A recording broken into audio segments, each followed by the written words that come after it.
Hey everyone, this video is for the ones who struggle to design creatures from imagination. It's an exercise, and in that exercise we're gonna use a photo of a real animal and we're gonna turn the features of that animal into the features of a dragon.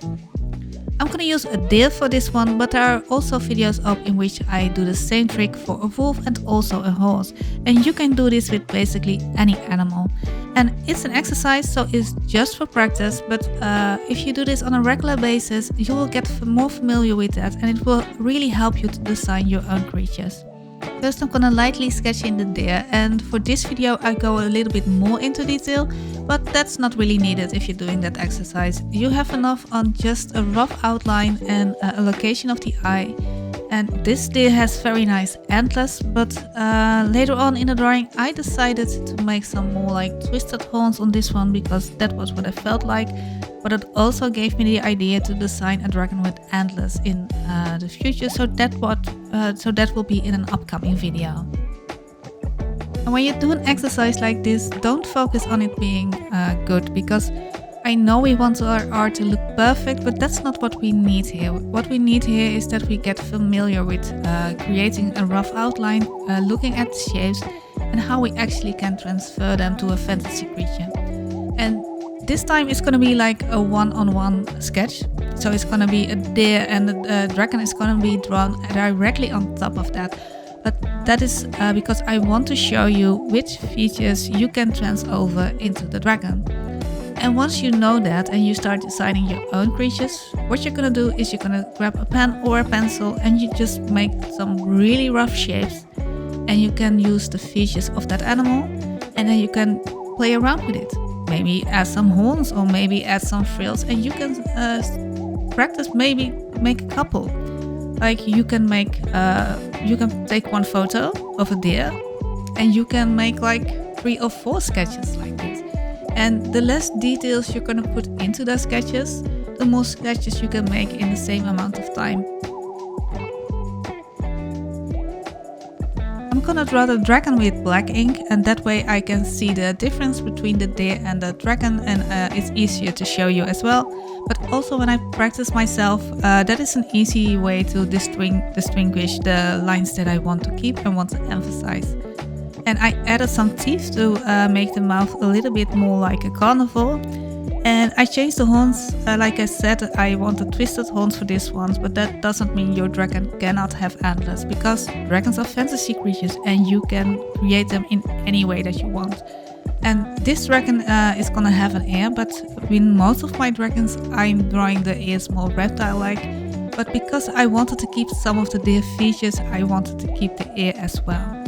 And from now on, it's just we're gonna add decorations on top of the deer sketch that we have. And if you want to learn more about drawing creatures or want to do exercises like this in real time with me with some real-time explanation, then you can take a look at my Patreon. My Patreon is $1 a month and you get a new tutorial each month, and most of my YouTube videos that are time-lapses, I post them in real time on my Patreon for you, in case you want to draw along with me and want to see in real time what I'm actually doing. Free members are also welcome on my Patreon. For free members I already have picture guides of drawing dragons and drawing other fantasy creatures. I'll put the link down in the description below, so hopefully I see you there. When drawing in the scales of the dragon, we do need to keep in mind that some areas need to be more flexible. Like the area below the eye has some muscles so it can move around in its socket, but also the eyelids are very soft tissue. So the tissue below the eye is a bit more wrinkly, so it gives more movement to that area. The same thing I do with the throat area, and even if you would go for like a very heavily plated throat, what you also see in dragons, you need to be aware that when a dragon eats a large prey, that it needs to be able to expand. So you need to think about the way how, if it's very plated, how these plates would move if they are going to expand. But if your dragon would be like, I don't know, a fish eater or an insect eater even, then that could be entirely different. So when you are adding decorations and features to your creature, You need to think about its surroundings. You need to think about what its menu is and how it lives, and you can actually think about that and add that into your features. And when we have the outlines of the details and decorations, it is time to start rendering them and shading them. And this part is not really needed for the exercise, because what we wanted to learn from this we have already done. We have transferred the features of the deer into a dragon.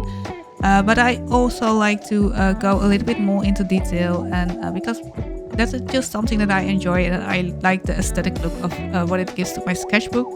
But remember, it's still a sketch, so don't focus on it being perfect. If you're shading along, what you do need to keep in mind is that some areas are in the shadows, and those will be a lot darker, and that will be, for example, the throat area, but also the area that's behind the spikes that are on the jaw. I'm gonna stop rambling for now and gonna play the rest of the video with some music. But if you're drawing along and have any questions, please don't hesitate to ask them in the comments.